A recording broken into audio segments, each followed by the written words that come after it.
Hi,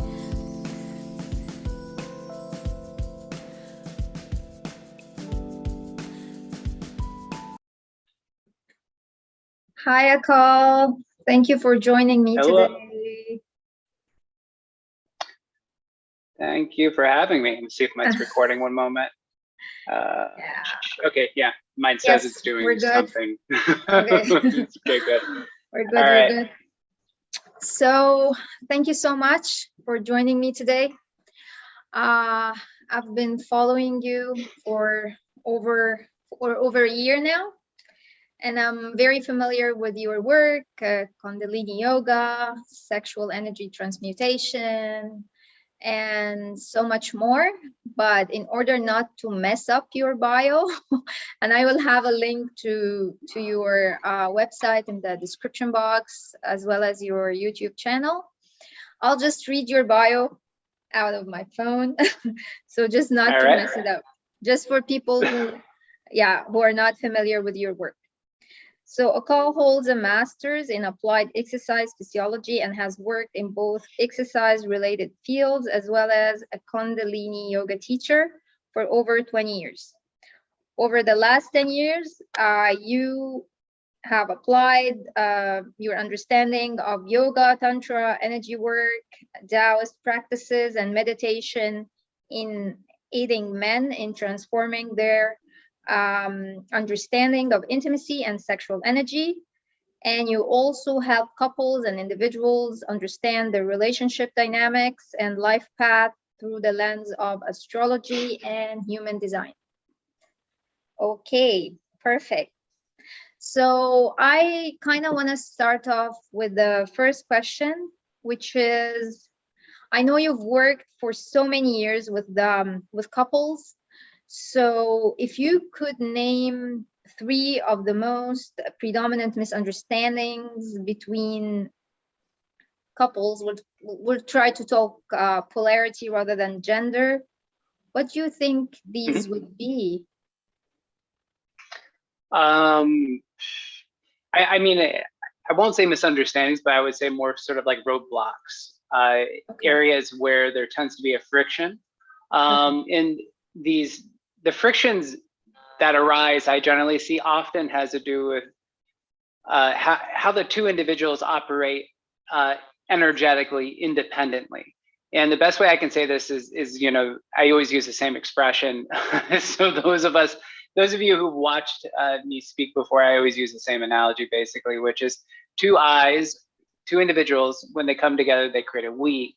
The energies, not our own, well, I would say generally speaking, are not always compatible. In fact, most of the time, our energies are inherently not compatible on some level. So frictions will naturally arise. So certain dynamics, we'll use one of the areas that I find is the most common roadblock, which is space.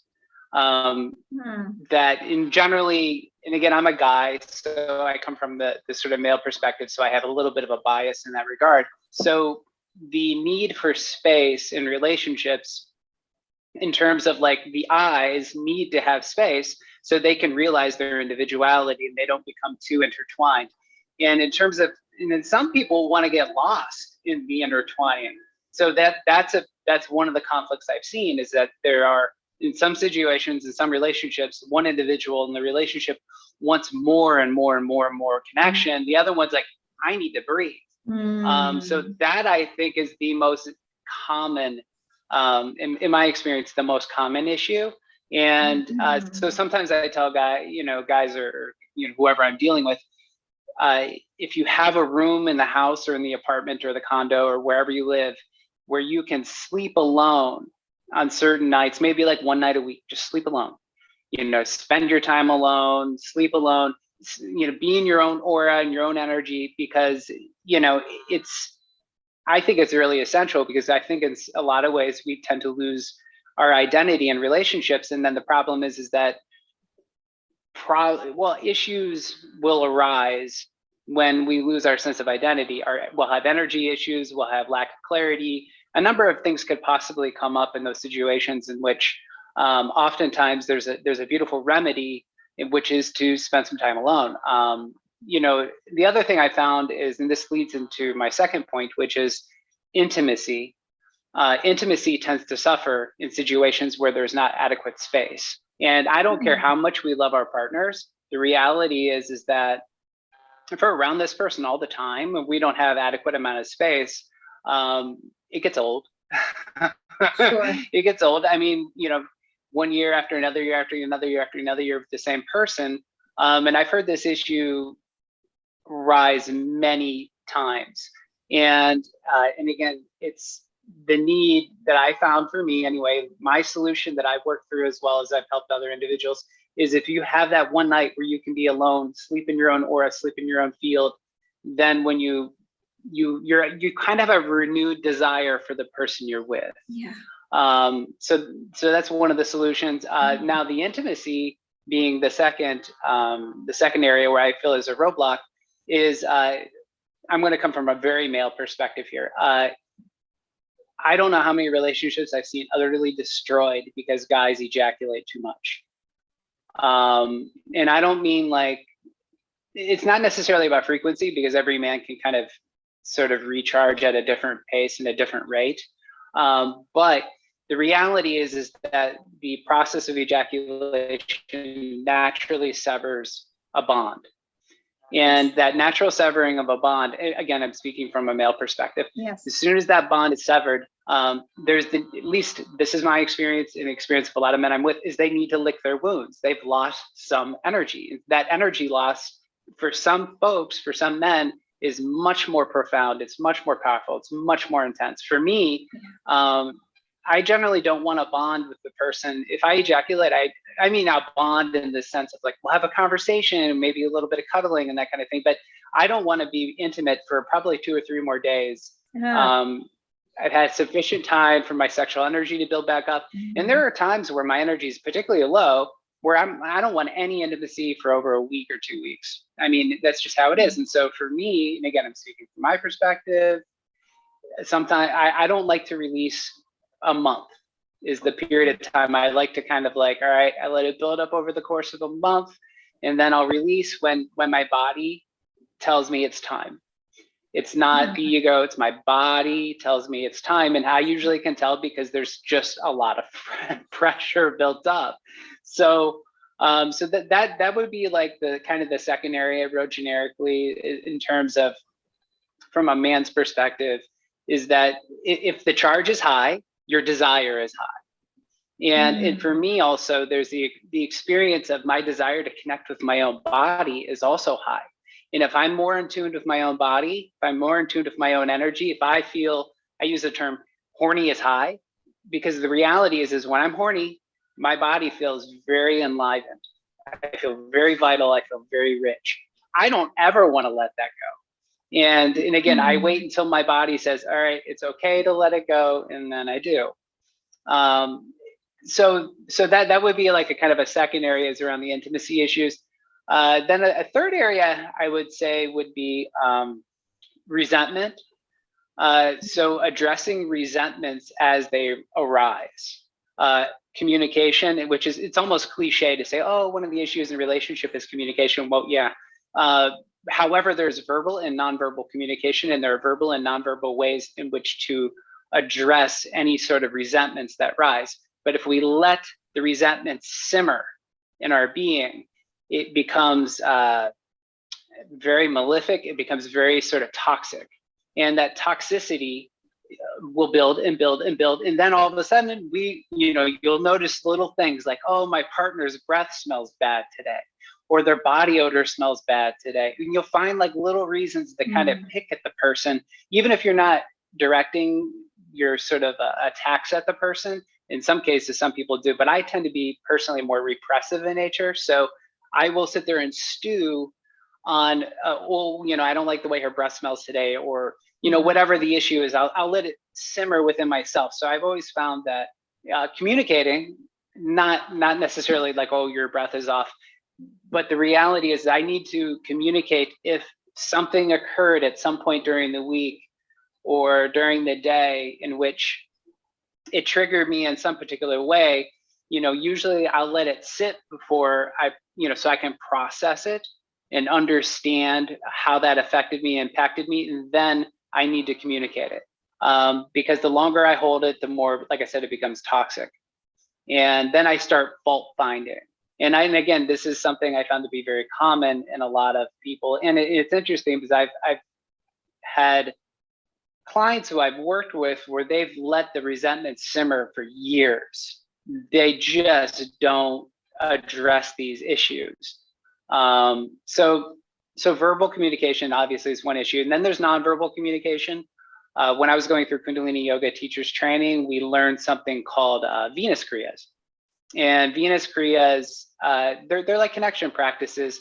If you have a lot of resentments and a lot of anger towards the individual you're with, and let's say you're doing a gazing practice, it can be quite challenging because a lot of the Venus Kriyas involve gazing at one another. So there was one particular practice which I thought was quite cool, because what you would do is you would sit back to back. So you're sitting back to back with your partner. There's both of you kind of like angry and have resentments. So you sit back to back until things simmer down, as opposed to lashing out. So that's one of the nonverbal ways in which that, because sometimes like the verbal communication, you start to trigger one another, and then it just builds and it builds and it gets worse and it gets worse and it gets worse and it gets worse. And there's no amount of talking will find there is no solution, and no amount of talking is going to remedy anything. So, and sometimes doing things like sitting back to back and just kind of breathing and being present with your breath while feeling the other individual's breath through your back, that sort of thing is actually very calming. And once the energies are calmed down, then communicate it. So, but anyway, those are kind of the three areas that I see could be, like I said, roadblocks. So you said something really interesting for me, because you said that no amount of talking would diffuse that kind of toxic energy. And I like so many people would say that the remedy for that thing is to actually communicate that. But you think that even talking about it wouldn't be enough to diffuse that amount of resentment. So do you suggest anything else other than, let's say, well, people have tried the Venus Kriya and also it didn't work? Are there any other kind of like modalities that can work? Well, obviously talking is the eventual solution, but eventual solution, right? So meaning, if two individuals are triggered, if two individuals are operating from a place of anger or resentment, what ends up happening is you're triggering each other's egos, and it becomes this Ouroboros dog chasing its tail situation where there's no solution to be had. So sometimes you need to not talk. And I'm not talking about silent treatment either. I mean, literally like, hey, let's stay connected. Let's stay literally in touch, sit back to back, breathe. When there's calmer energies, when calmer minds prevail, right? When calmer minds prevail, then let's talk. Because on all of a sudden, you have a little more objectivity, and again, this is where dozens of times for me, because like when I get stirred up, I'm a very emotional communicator. So when I'm communicating emotionally and I'm communicating from a place of anger or resentment, I can hear nothing. I can hear nothing. I just do defensive. So so that's basically what I generally suggest is, hey, let's simmer down, stay connected, because we're not going to avoid this or repress it or run from it, but we're going to wait until the calmer heads prevail. So yeah. In your experience, hopefully that makes sense. It does, because well, I understand what you're saying, and for me the key word for that type of communication is, as you said, you have to get out of the small self, you have to get out of the ego, and it's the process of that, like because it doesn't happen automatically, because we're very like, the habit is to go to the ego, the habit is to identify with your ego or your small self or whatever you want to call it. So it's just these steps or this process of okay, I'm getting out of my ego. So this is what you're describing. This is like the Venus Kriya, as you said, like just to give yourself that space to get out of your ego in order to be able to connect that this person is not the enemy. Mm-hmm. You know, so like this shift and change of perspective, that okay, we have a misunderstanding, and we need to work it out, but not from a space of separateness, but of a space of being connected. So it's just getting there is really the thing. And this brings me to the second question, like have you, like, if did you work, like if you worked, or did you work with couples who have the same spiritual beliefs, or they are both spiritually inclined, and how does it help the relationship if both couples are kind of, you know, operate from that space, like a spiritually inclined or have the same spiritual belief? Does it make things easier in terms of relationships? Yeah, I mean, I would say it doesn't have to be the same spiritual path. Meaning, like, you know, I'll use an example. And if my ex-wife would theoretically ever be watching this, I apologize. But when we first started seeing each other, I was back when I was like 22, 23. I wasn't really, you know, I mean, I was into spiritual stuff, but more from a place of philosophy at that point. I didn't quite, there was no depth to it. It was just words, words, words. So, so what ended up happening, but she was very spiritual.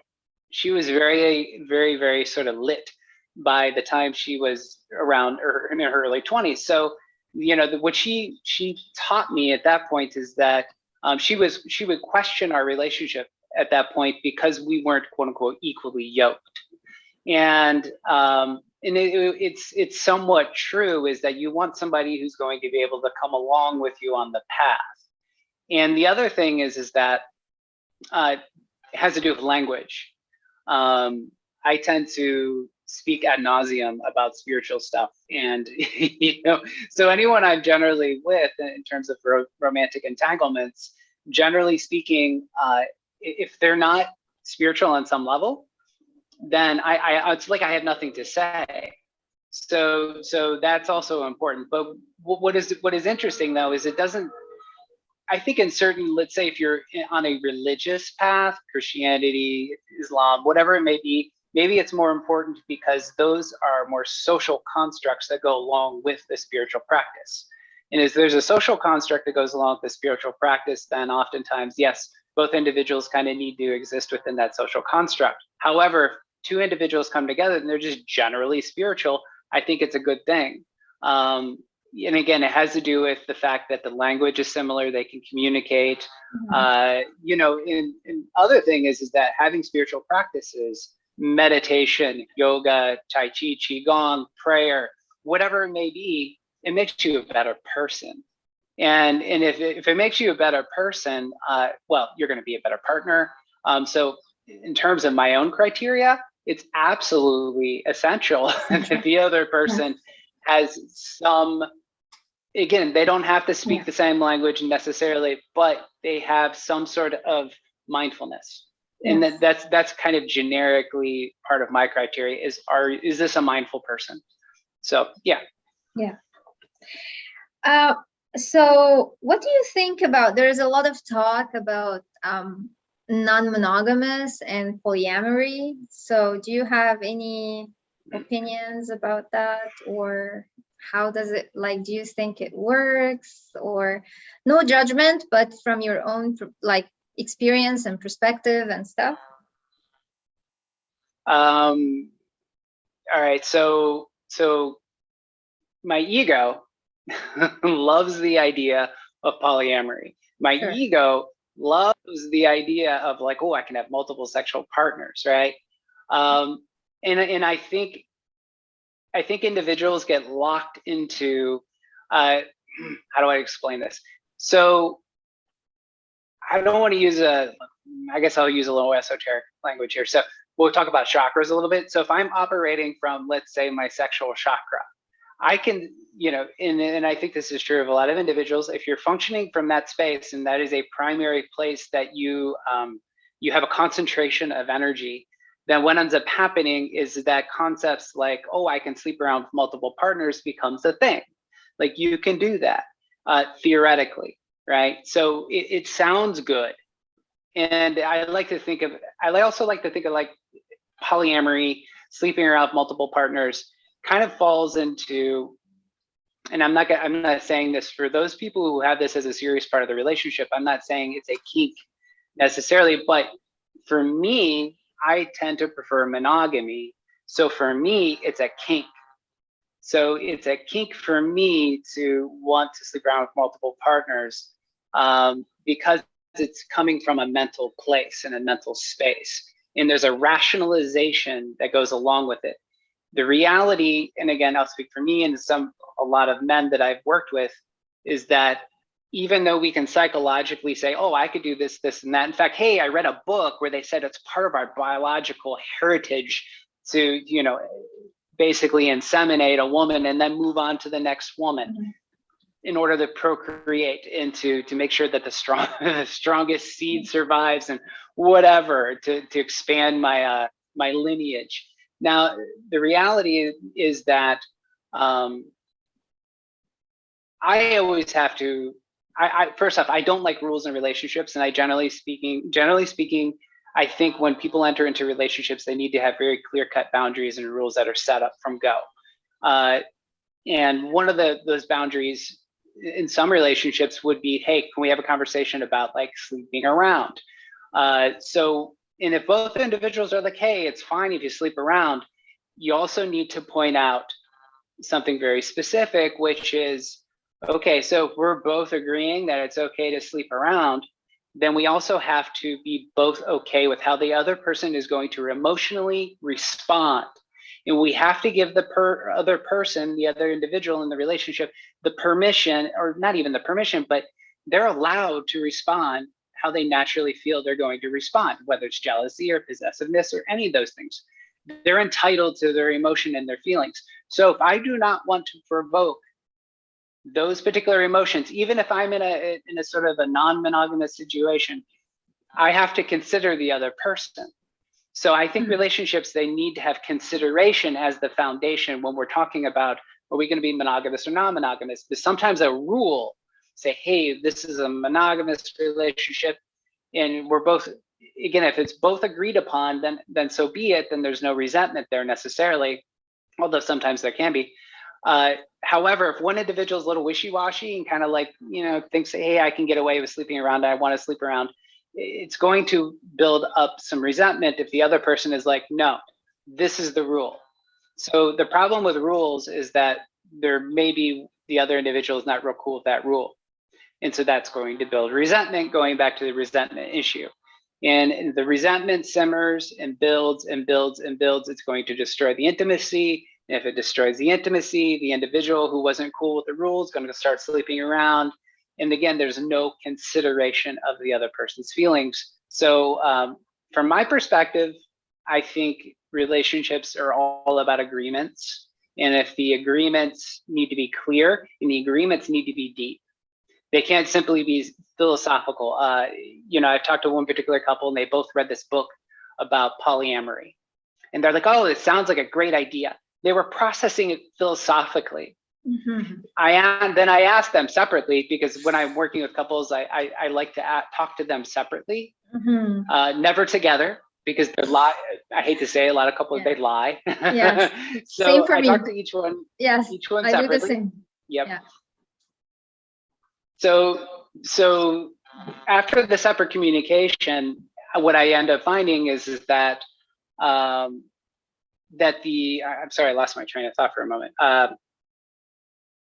We were talking about polyamory, and when you talk with them separately. Thank you. Right. So in the case of the couple who read the book, and this is one of those books that was very like, it's very contemporary and it's very like social justice and like we can love everyone and la la la. Okay, that's fine.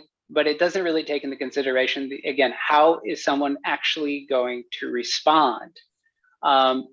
Whether there's permission or not, oftentimes it still feels like cheating. Even if you have all this philosophical belief, because the intellect isn't always in alignment with the heart. So if there's no alignment there, there's it's severed. And so in the end, hey, we both agreed on this on a philosophical level, then it happens and the person feels crushed, right? So again, these are the things that people really need to consider deeply when they're talking about, expanding the relationship into other situations.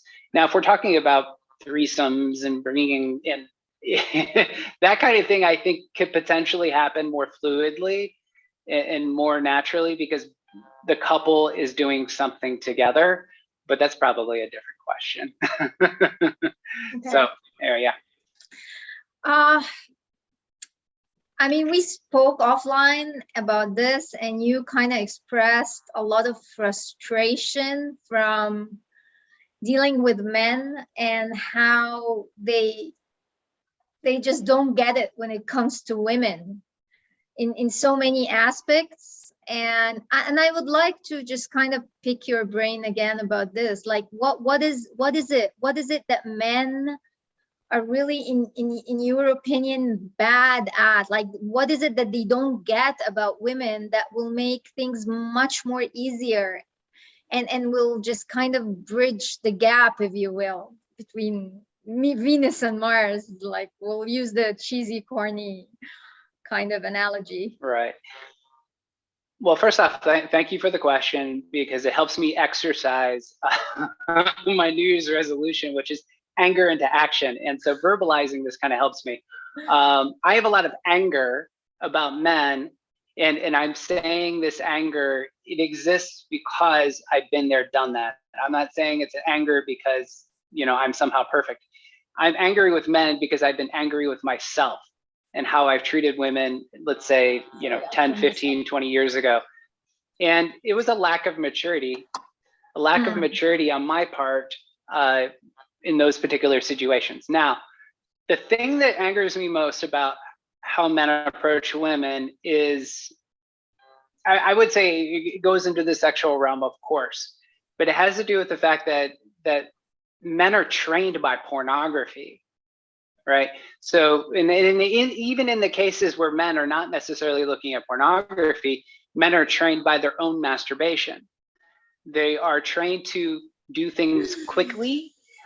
So male sexual energy will ramp up really fast.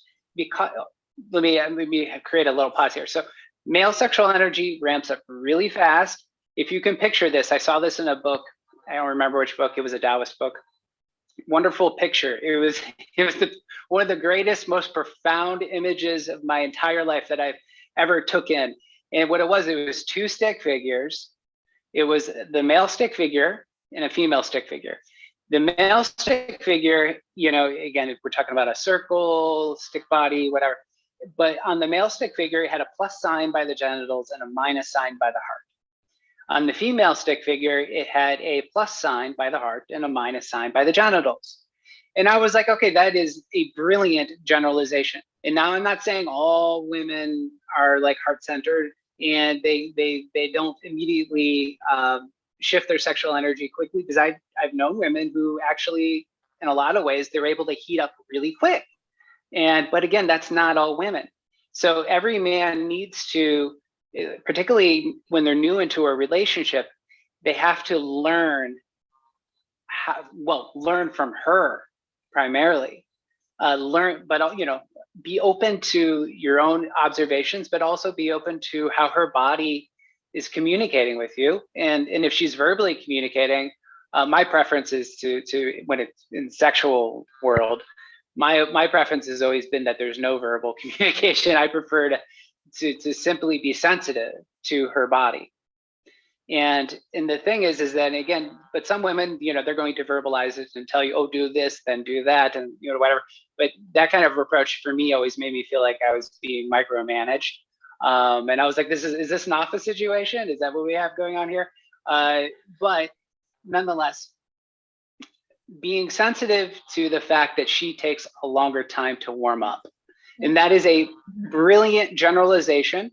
So entering into a new relationship, if you don't really know how she responds, that is the rule. Keep it in mind. Yes. Just understand that it takes her longer to warm up. Yes. And you know, then the other thing is it has to do with aggression. How much aggression can she handle? You know, or how passive. You know, I tend towards passivity a lot of times. So in some way, would want more aggression. So I have to be able to modulate. This modulator word.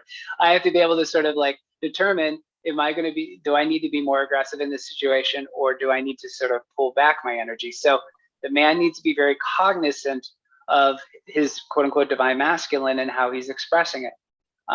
Sometimes you need to pull back. Sometimes you need to push forward. And again, her body will tell you.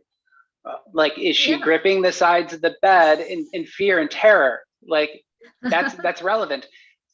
So guys, don't get all caught up in your own needs. It's fantasy. Selfish. Yeah, and right. I always use this analogy. You cannot go to Italy with the map of France. You cannot. I always use this analogy. Don't assume, even if you're not used to ask questions. It's like Brill, you know, just feel her out, man. Feel her out. Be more sensitive to the nuances. Like, is she moaning? Is there a pleasure moan there? Is she laying there like a dead fish?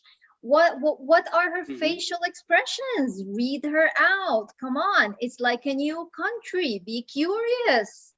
So yes, and it's just like, it's the same frustration that I get. Like, oh, but I thought all women like that. Well, not all women are the same. Just, you know. Absolutely. Well, exactly. Like, you cannot test drive the same car the same way. Why you don't think of human beings the same way? Not all cars, you cannot navigate the same car the same way. You have to kind of feel the car out. Feel your woman out, man. Feel your woman out. So, absolutely true. Absolutely true. Well, I mean, you know, one other area is that I've known men who generally don't enter into sexual circumstances unless they're drunk. There's alcohol in their system. That's terrible. Like, you know, let's say you're gay and you're entering even with another dude, and because there's two dudes, like, not every dude is ready to jump into something. You know what I mean? Like, there is sensitivity that is required here, and unfortunately, if it's drugs and alcohol involved, it will create a numbing effect, and also that sort of numbing effect. Basically, you become wrapped around your own selfish needs. And that's the thing that bothers me most about any sort of sexual situation, is when the person, and it's been reversed too. I've had women who've used me as a sex toy. So it goes both ways, and I'm all like crushed afterwards. Like, oh, she just used me. The reality is that it goes both ways. You know, where it's like we have to be cognizant of that. It's another human being. And I know there's supposed to be the way the culture is currently set up in the world, because of pornography, because of the sort of very liberal nature of everything. The reality is that there is a need to, how do I explain this? To sort of slow things down, to also realize that sex isn't just about, you know, hey, let's be frivolous and have fun and you know, have all this sex and have a great time, and it becomes so light and so, but the problem is it loses significance, it loses depth, it loses meaning, it loses how do I explain it? It loses, it's a reflection of creation itself, right? It's a reflection of creation itself. It is, we are, in a way, when we're having sex, and it's not, this isn't just from a procreation standpoint, is the sexual connection will be greater always if we can recognize the profundity of it going into the situation. So entering into the dynamic, being sensitive, recognizing that, hey, this is profound. This isn't, having light, fun sex is great every now and then, fine. But the reality is the majority of people who've come to see me, their primary complaint is the lack of profundity. These are individuals. They have their sexual connections are not profound. And so gay men in particular, a lot of the gay men I've worked with, that's their primary issue. You asked me the earlier question, like, what's the blocks in the relationships? Well, when it comes to gay men, it's the lack of profundity in the connection.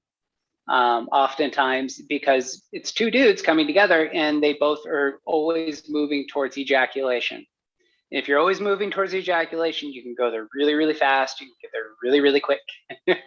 So there's almost an excuse not to have the profundity, not to recognize the fact that this act of, sexual connection is reflecting creation itself. Like, it's all lost. It's sacred. It's sacred. Sex is sacred. And I hear you, because, well, it's like eating your favorite food every day. When you eat your favorite food every day, you don't crave it anymore, because there is nothing special about it anymore. You need to crave it, and you need to kind of enjoy it and long for it and actually strive to have it. It shouldn't be that easy, and it's not like playing hard to get kind of thing, but it's enjoy the process of actually kind of wanting someone and really want to court that person, and this it's a game, and it's a fun game, and it's a beautiful game, and it's a dance. So just don't skip the dance, man. Just don't skip the dance. It's the fun is in the dance. The whole thing is about the dance. It's the pleasure, and not the, if it's not ejaculation oriented, it's when sex is pleasure oriented. So everything is actually pleasurable. From texting, like everything is sex. Everything is synergistic energy exchange. It's you can be like, yes, turned on from texting till the time you reach the bedroom. So why not? Why not enjoy the process? So absolutely. I hear you. Great.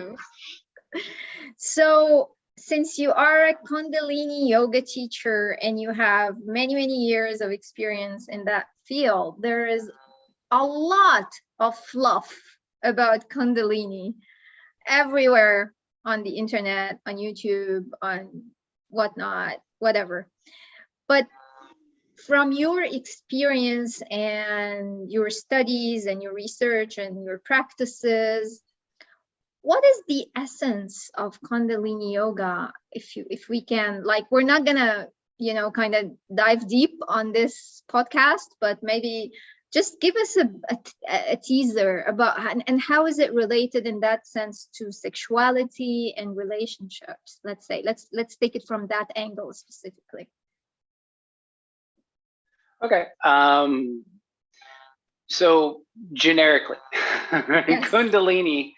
So Kundalini yoga, the system I went through it's a white tantric system, meaning, well, I don't want to go into all that, but the point is that it's about purity.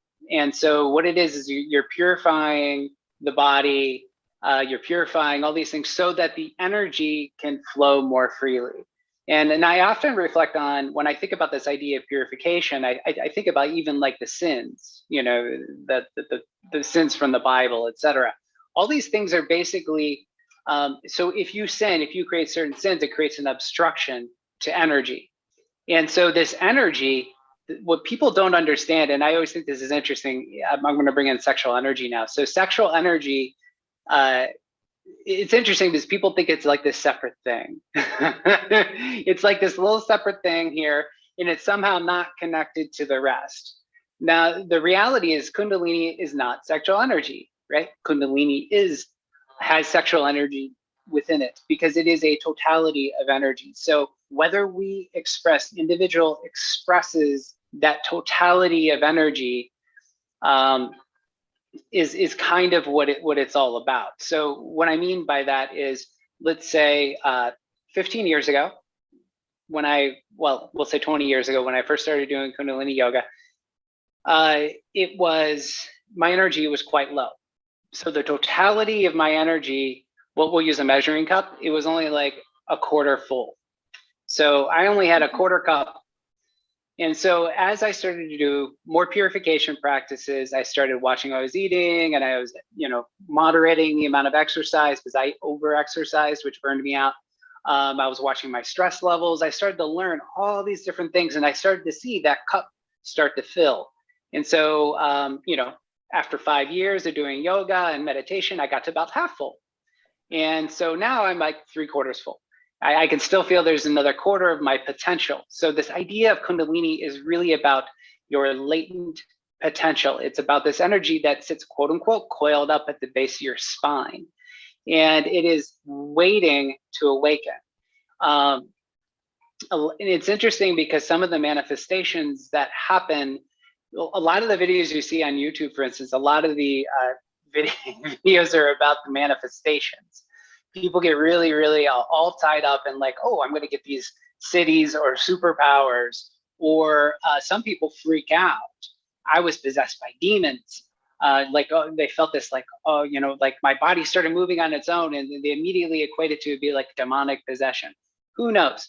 The reality is that things will simply manifest as this energy manifests. Now, what manifests as this energy starts to flow more, some of it could be pleasant and really interesting, and some of it could be horrifying. And that's why I think a lot of I'm trying not to go too far down the rabbit hole. So I'm thinking about like the many depictions of Shakti, and how sometimes she's horrifying and sometimes she's like Ma, like mother. So she can take on many, many different forms. And I say she because this is the energy of the body, of the form. So, but ultimately, what it is the sort of merger of the mind and the body. As the mind starts to merge with the body, what it ends up doing is it gives the subconscious, the unconscious, the permission to open up more. And as there's permission to open up more, this energy will continue to rise. I remember when my roots started, my base energies started to purify and started to open up more. I went through a phase, this is maybe about 7 or 8 years ago, not a little bit longer, where the sexual energy was so extraordinarily intense. I just completely overwhelmed almost, because that was the part of my system, my energy system. The energy was filling in that space, and I was beginning to fill and fill and fill and fill. Anything which was not authentic had to be purged. And again, Kundalini is often equated to being like fire. So that it's the whole burning process of purging that which is inauthentic, that which is not pure. So, but again, it's always about the ego connecting to the form. And as you connect to the form, there's permission, indirectly permission granted to the unconscious, the subconscious, to release content and bring it to the surface. And that's why meditation is extremely important. If people are doing all these practices without meditation, they're walking around projecting their impurities all over the place. So, and I've known people like this where they're all about the practices, but they don't ever sit in silence and they don't practice mindfulness. So they end up projecting their, I guess, their inauthentic aspects all over the place. So hopefully that's somewhat clear. It's a deep topic. Yeah, I just want to thank you so much. Thank you for that, and thank you for explaining. There is one word I just need you to maybe explain a bit or elaborate a bit on it. What do you mean here by impurities? When you say impurities, like give me examples of impurities. What do you mean by that? Well, I'll use when I was going through my sexual energy, like awakening. I would say the impurities were, for me, again, I'll speak for myself, had to do with fantasy. And so because as the impurities start to rise to the surface, those things which are inauthentic, they will materialize in the form of thought, of mind stuff. And so the mind stuff is there for us to observe, to be objective, to witness. And so at that point in my life, it became, because it was sexual energy, and sexual energy is such a loud voice. It's such a loud energy. It's such a potent energy. It's such an embodied energy. It's so rich. What it would do is it was rising to the surface, and I had so much content, and the content was related to my 20s largely, because that's what I was purifying, was my 20s. The whole decade of my 20s was full of experimentation and sexual fantasy and pornography, and I was a hedonist. So I indulged. And so when I got to the point where this had to be cleared, it was very challenging to simply be present with sexual fantasies as they came to the surface, and as opposed to me then attaching to it and acting out.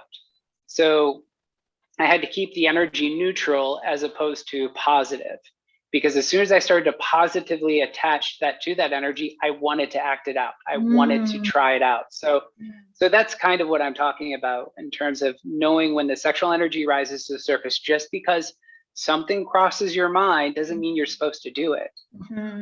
It's about your understanding. It's about your understanding and your ability to witness something, and not necessarily to repress or express. Yeah, I don't know if that also like kind of goes into the same context. Like I would always ask my clients, like, how much sex is enough sex? So is it quality or quantity? So I always kind of like pose this question, just in kind of like I'm echoing what you're saying. You don't have to. Sometimes people just don't question their desires. Oh my God, I feel that, or I'm thinking about that, so I have to act on it. No, you have to kind of pause and ask yourself this question: how much sex is enough sex? Or do I really want to try this out? Is it coming from me, or is it a friend, or is it an impression from a porn thing that I've seen, or what do I want? I mean, exactly that simple question: quality or quantity? What do I want, really? Rather than just, going and just, as you said, acting on it, or, kind of doing it without really questioning. Yeah. Yep. Oh my God. Agree. Very intense. I could go on for hours and hours of questions. Okay. Well, yeah, I mean, yeah, those sorts of topics, I mean, dealing with kink and fantasy and all that sort of thing. I think some people, my theory is that every human being is here to filter certain content.